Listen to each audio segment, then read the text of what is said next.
আসসালামু আলাইকুম everyone, welcome back to my channel. আজকে আপনাদেরকে আমি মজাদার চিতই পিঠার রেসিপি দেখাবো। এরকম ফুলকো ফুলকো নরম তুলতুলে পিঠা রেসিপি দেখাবো।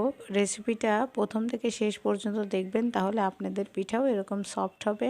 আশা করছি রেসিপিটা ভালো লাগলে প্লিজ চ্যানেলটাকে সাবস্ক্রাইব করে পাশে থাকবেন। এখানে সিদ্ধ চাল, আতপ চালের গুঁড়া নিয়েছি দুটো মিক্স করে 2 কাপ, আর দিয়ে দিচ্ছি স্বাদ অনুযায়ী লবণ। এখন এটাকে ভালো করে কুসুম গরম পানি দিয়ে প্রথমে মাখিয়ে নেব।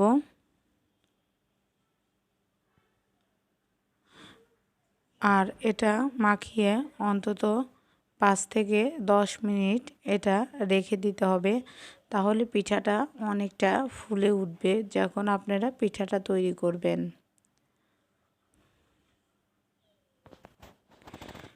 এভাবে করে 10 মিনিট রাখার পরে এই যে আমি এখন আবার কুসুম গরম পানি দিয়ে এখন নরম একটা পাতলা একটা ব্যাটার তৈরি করে নেব পিঠাটা তৈরি করার জন্য। অবশ্যই আপনারা দেখলে বুঝতে পাচ্ছেন এটা কেমন করে গুলিয়ে নিচ্ছি আমি। এভাবে করে ভালো করে গুলিয়ে নিতে হবে।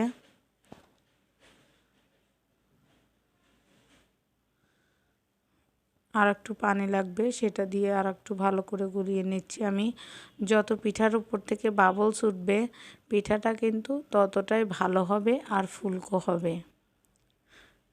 এখন গোলানো হয়ে গেছে 10 মিনিট, এটাকে আরও রেস্টে রেখে দেব। 10 মিনিট পরে এখন আমি পিঠাটা তৈরি করে নেব।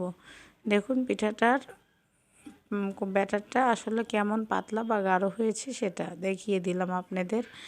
এখন তাওয়াটা ভালো করে পিঠার গরম করে নেব। গরম অবস্থায় এখন তাওয়ার উপরে পিঠাটা দিয়ে দিলাম। এখন পিঠা থেকে ছোট ছোট একটু বলক উঠে আসছে, অবশ্যই আপনারা স্ক্রিনে দেখতে পাচ্ছেন। এখন ঢাকনা দিয়ে ঢেকে রাখবো, আর যখন ঢাকনার চারো সাইড দিয়ে ভাপ উঠবে তখন বুঝতে পারবেন যে পিঠাটা হয়ে গেছে।